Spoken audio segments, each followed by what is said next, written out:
सफेद शेर का बदला। बहुत समय पहले की बात है। किसी जंगल में एक शेर अपने दो बच्चों के साथ रहता था। एक का नाम था रामू और एक का नाम सामू था। रामू पीले रंग का होता है, वहीं सामू सफेद रंग का होता है। शेर जंगल का राजा था और वो बूढ़ा हो गया था। वो अपने बच्चों को बहुत प्यार करता था। बच्चे भी अपने पिता का सारी बात मानते थे।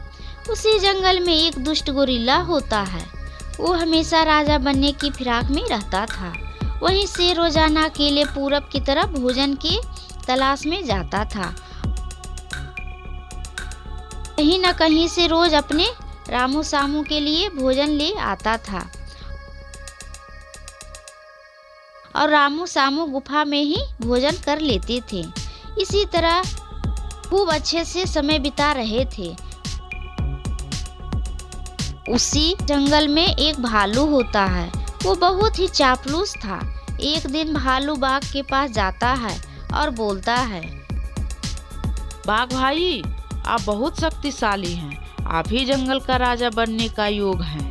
यह बात सुनकर बाघ बोलता है, ए भालू, तुम यहाँ से भाग जाओ, नहीं तो तुम हमारे हाथ से मारे जाओगे। हमारे जंगल का राजा शेर बहुत ही दयालु स्वभाव के हैं। हम उनके खिलाफ किसी भी शब्द को नहीं सुन सकते। फिर भालू वहाँ से चला जाता है। फिर वो गोरिल्ला के पास जाता है और बोलता है, महाराज, आप ही जंगल के राजा बनने के योग हैं। दुष्ट शेर बूढ़ा हो गया है। यह बात सुनकर गोरिल्ला खुश हो जाता है और फिर भालू से बोलता है,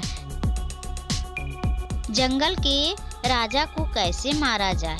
फिर भालू बोलता है, महाराज, वो रोजाना पूरब की ओर अकेले भोजन की तलाश में जाता है। उसी समय आप उसे मार सकते हैं। यह बात सुनकर गोरिल्ला पूरब वाले जंगल में खड़ा हो जाता है और शेर का इंतजार करता है। कुछ देर बाद देखता है वो शेर पूरब की तरफ आ रहा होता है।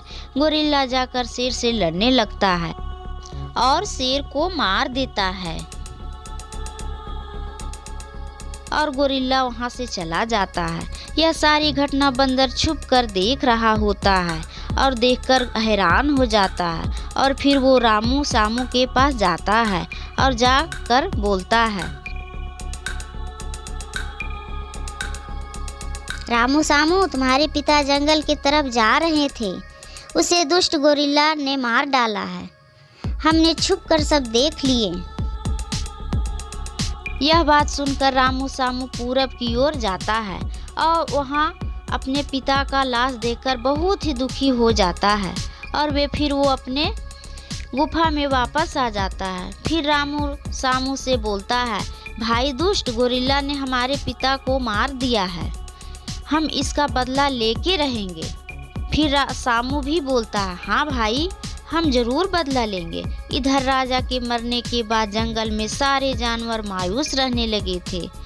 हिरन का बच्चा अपने माँ से यह बोलता है, माँ, रामू सामू अपने पिता के मरने के बाद अकेले हो गए हैं। जंगल के राजा बहुत अच्छे थे। इधर हाथी भी राजा के मरने के बाद मायूस रहने लगा था। सारे जानवर रामू सामू से मिलने जाते हैं। फिर इसी तरह कुछ दिन बीत जाता है। रामू सामू भोजन के तलाश में निकलते हैं। बंदर उसे रास्ता में मिल जाता है और बोलता है, रामू सामू, दुष्ट गोरिल्ला पूरब वाले पहाड़ पर छिपा बैठा है। तुम दोनों वहां जाओगे तो वो मिल जाएगा। फिर उन लोग दौड़कर पूरब वाले पहाड़ पर जाता है और जाकर गोरिल्ला पर प्रहार कर देता है और मिलकर दोनों गोरिल्ला को मार डालते हैं। इसी तरह दुष्ट गोरिल्ला का अंत हो जाता है।